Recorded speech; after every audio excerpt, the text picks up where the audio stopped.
Hello everyone, in this video I'll be showing you a Path of the Giant Barbarian build guide in Baldur's Gate 3. This is a new subclass coming in patch 8, which is releasing very soon, so I thought this was the perfect time to showcase this amazing new subclass, which lets you get the thrown property on any weapon you want, which means you can literally throw any giant greatsword that you want, and it allows you to also add elemental damage types, which I'm going to show you a very cool combination of things here to make this as strong as possible. So we get ourselves Rage, obviously, in the Constitution-based armor class, which means we want to have high Constitution. Now, there's a couple ways we can go about doing this. Since our biggest fear is Wisdom saves, we can actually dump some of our stats, but I think 16 Strength, 14 Dexterity, and 16 Constitution works best here. Although, if you want to add Strength Potions, that frees up your Strength stat, which lets you go all in on your Dexterity, and then putting the rest of the points into Wisdom is really nice because that'll give you the option of protecting yourself from Command and Hold Person, which is our biggest weakness. So take those points in strength as I showed previously if you wanted to go without strength potions, but with strength potions you can even take points into constitution as well. But we're gonna roll with that there. I'll show you how to make this the strongest version possible, because with a strength potion we can get our strength a lot higher than normal. So that's the reason I'm gonna go with that, because we can add a lot of strength to the Baldur and Giant Slayer's sword. So into level 2 we get Danger Sense, so advantage Dexterity saving throws. I guess I'll just make another sub note. You could go with the 16 strength, 14 dexterity, 16 constitution until late game if you wanted to as well. We also get the reckless attack here, and the big thing is level 3 when we get to choose our subclass. So we're gonna go with the Giant Barbarian. This gives us Vaporax Greed, which is a orc demigod from the D&D lore, but this increases your carry capacity by a quarter. We also get the Giant's Rage, which doubles makes yourself larger, and it'll double the damage bonus on throwing attacks. This is cool because this lets you throw creatures around as well. We also get ourselves the Thaumaturgy cantrip there. But the big thing is our Giant's Rage, which will get enhanced as we continue to level up. Now I think it's best to go with an ability score improvement. You could take up your strength to 18 at this point. I'm going to go with the dexterity improvement there. This is going to give us the maximum amount of armor class. At level 5, we get ourselves an extra attack and fast movement, which will increase our movement speed if we're not wearing heavy armor, which we're not. And we get the Boot of the Giants. This is Sparta. This gives you a kick that can push back targets. Your chances depend on your athletics and are higher if you're invisible or hidden. And this is a bonus action. It does a little bit of damage. It's nice to just knock people off ledges and into different positions or setting up different damage options. Level 6, Elemental Cleaver. Until the end of your rage, your weapon will deal additional acid, cold, fire, lightning, or thunder damage. I prefer going with the cold or lightning damage because that can always be doubled, but there's actually a very cool combination I'll be showing you guys to make ice surfaces when you throw your weapon, which makes spellcasters slip and fall and lose their concentration. This will also give the thrown property to any weapon in the game. There's only 2 weapons in the game really that, I guess there's more than 2, but there's 2 that would be ideal to have. This just gives you another one, and it'll immediately reappear in your hand, which is huge. So this makes it so you can use any weapon as a thrown weapon. Normally you just have the returning pike and Nyrona as your main options. Level 7 we get the +3 initiative and can't be surprised, kind of like a diet version of the alert feat. Level 8 we get ourselves another feat, which we're not going to take alert. We can boost up our dexterity. There's a couple other options. Savage Attacker to re-roll your damage die is always a nice one. You could even go with something like the Sentinel perk or Polearm Master if we want to use different weapons there. There's also the, you can go, I guess Tavern Brawler is another good one. Whenever you make an improvised weapon or throw something, your strength modifiers add twice the damage and attack rolls. It's probably the best choice here, and we could have went with like 17 Constitution to take it up to 18 at this point, so if you wanted to re-roll that there. We also get at level 9 a Brutal Critical, which re-rolls an additional critical die. If you have the level 20 mod, you can keep getting extra critical die, an extra 3. But level 10, this is the big one. This gives you a suplex. The Mighty Impel allows you to throw a creature or object as medium size or smaller. What's huge about this is you can throw enemies off of ledges. So you can literally just one-shot enemies. It's crazy. So I think this is going to really change things how it works in patch 8. There's probably a lot of cool combinations you can do there. At level 11, we get Relentless Rage. Although, there's a couple ways we can go about multi-classing this. At this point, Fighter is a really nice addition because with a Fighter, you can get Action Surge. So level 10 Barbarian's really cut off. You could go for 2 more levels to take another feat, but I think that going with a Fighter to give yourself Action Surge is nice. The defense feat will not work on us because we're not going to wear armor. I would recommend when you're playing a Barbarian to just go with the clothing options. This can set us up to do great weapon fighting when you roll a 1 or 2 in a damage die for attack with a new-handed melee attack. That die is re-rolled once, which will just give us additional damage on our attacks. And level 2.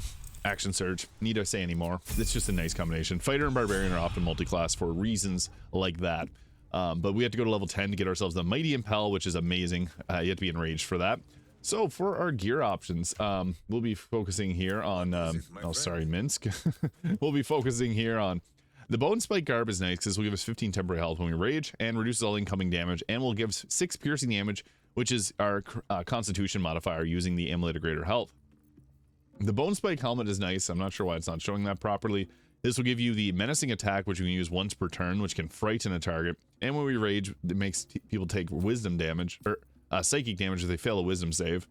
You can also go with the Horns of the Berserker, which is nice for raging too. And also the Mask of Soul Perception will give us a bonus to our attack rolls.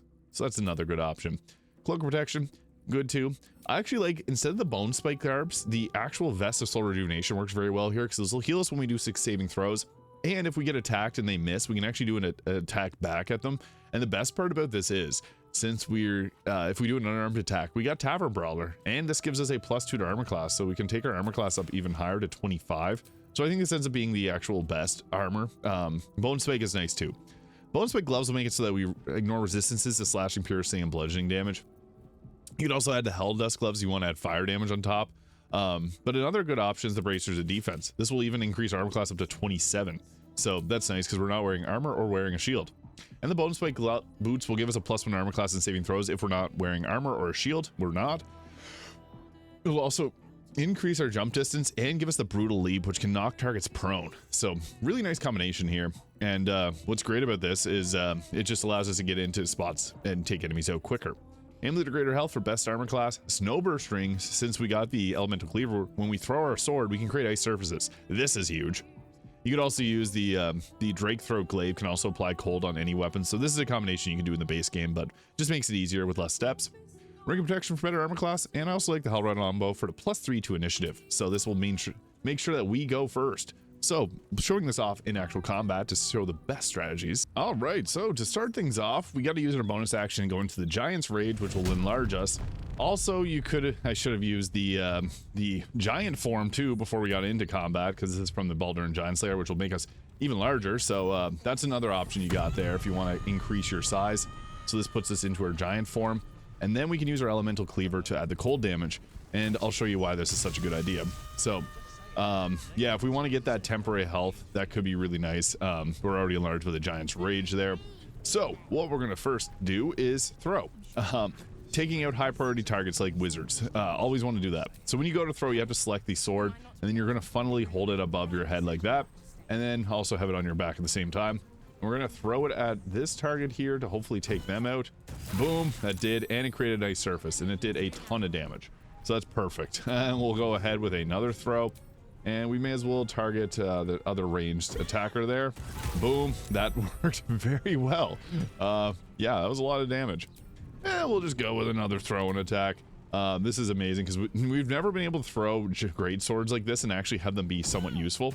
Boom, that took out another one, 24. There's a lot of damage going off on these. We could also just go with a normal melee attack, but it's sometimes just fun to be able to throw your weapon.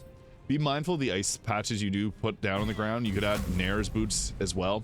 We can see we got ice everywhere for great crowd control. And that's not even using our action surge, so then we can continue the carnage. And that's why this is so good, because we're not only taking out targets, we're also setting up crowd control really quickly. So yeah, that's going to obviously take them out, and we got some attackers behind us, so we'll take out the caster there. Hopefully we're one-shotting people left, right, and center, which is actually hilarious. Normally it doesn't work out like that. I'm not sure why it's telling me to go up close. It's probably because they are blocking here, so I'll just aim in better line of sight. That's the thing with line of sight, is sometimes it doesn't always work out, and it'll recommend weird things like that. But that worked, and we created another ice surface, so that's perfect. You can also switch your elemental damage type at any time, but cold just works very well unless the enemies are resistant to it. So that was a pretty good turn. We took out 6 enemies. Well, I'll count that as a win, because we also created crowd control. All right, well, since I paused the video, this went very bad because Shadowheart and Minsk got completely shredded. They kept casting command grovel, and I just failed every single throw. It's this target right here, so we're going to go right after them, because yeah, we can't have that keep happening. So we're just going to go, even with the disadvantage, that's fine. Didn't take them out, unfortunately, so I'll just do another throw, because we need to get them gone, or else this is all ogre for us. So I'll go with another attack there, and then we might get lucky with what we can do. So yeah, I'm going to try and just do a weapon attack on this target. Baldur and Giant Slayer being so strong. Oh crap, that didn't work. There we go. So I gotta navigate carefully. Of course, I was gonna use the throw attack and throw someone off a ledge. I guess that is exactly why we want to be using the boots that prevent us to slip.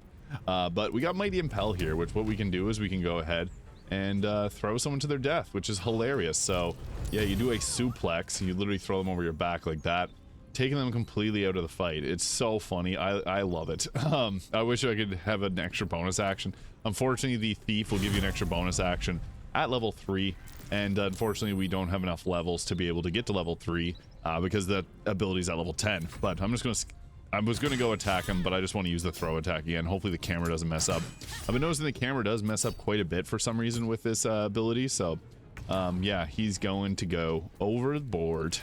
So Mighty Impel again, taking them, throwing them to their death, and yeah, watch this amazing animation. Oh, athletics check failed. That's fine, we'll just skip. Oh, we lost our Giant's Rage as well. Yeah, that happens. So I will go at it again. I guess we'll have to wait 2 more turns to be able to do that. Yeah, because we need to be able to be enraged to be able to use that, so we'll just use Giant's Rage again there. And then go ahead. I guess since I didn't attack on that last turn, that's why we lost our rage, which sucks. So we'll just let this happen, and then I'll throw him to his death. Hopefully we don't fail that athletics check. And Mighty Impel, suplex, see ya later, and just find a spot. Sometimes it's weird with how you have to select it. There you go, suplex him and throw him again twice for some reason, but there it is. So that is the Giant Barbarian in Baldur's Gate 3's patch 8. An amazing new subclass, a lot of fun. And if you found this video useful, please hit the subscribe button below. Thank you so much for watching, and I'll see you all in the next one.